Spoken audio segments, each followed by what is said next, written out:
not all Austrian economists see eye to eye in respect of everything.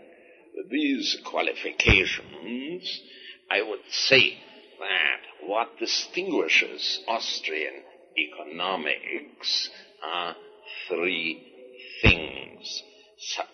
One, subjectivism. Two, a certain attitude to time.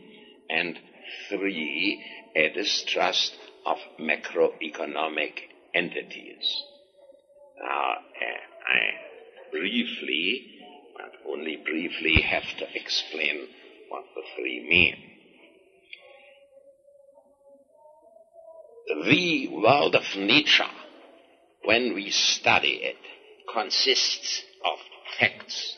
The social world consists of facts and the perspectives in which the acting individuals see these facts. A social science, as distinct from a natural science, has to pay attention to the perspectives in which the acting individuals see facts, no less than to the facts themselves. And essentially as subjectivism for you. That is to say, that whenever in the social sciences a causal explanation is given, such explanation must run in terms of those acts of our minds which govern the actions that lead to them. That is to say, social phenomena are to be explained in terms of human action. All human action is oriented to means and ends. But means and ends only exist in our minds, of course. Hence, acts of our minds have to be taken account of. In fact, all explanation ultimately has to run in terms of them. Brief description, I wouldn't dare to call it definition of subjectivism. Secondly, the Austrian attitude to time. The future is unknowable, though not unimaginable. It is a different future to each of us. The past is irrevocable. It consists of facts which are accessible to all of us. The present is always a solitary instant. Future, present, and past are therefore entirely different things. These three kinds of time are heterogeneous.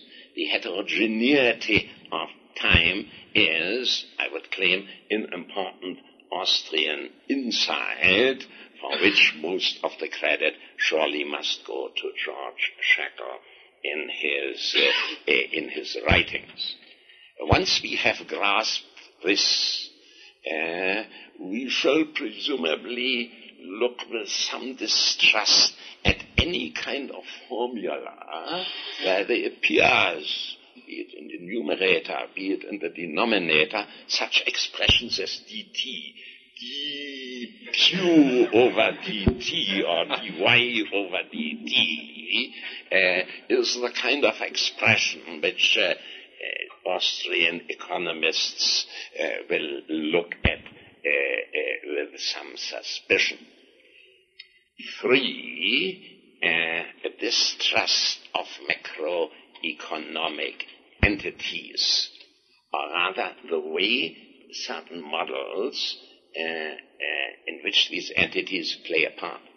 Austrian economists don't deny that macroeconomic entities exist, that investment, consumption, export, import exist, of course. What Austrian economists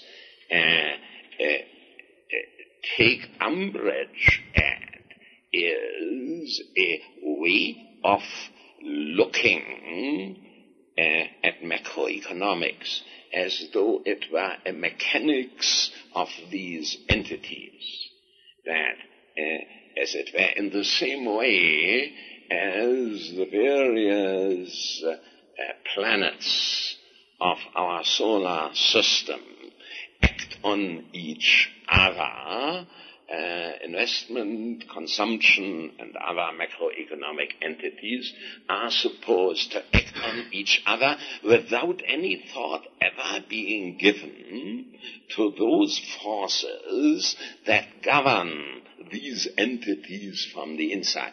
That is to say, it is not, one has no quarrel with macroeconomic entities. One has a quarrel with explaining them only in terms of the effects which these entities are supposed to have on each other, when the question why so much is invested is never asked.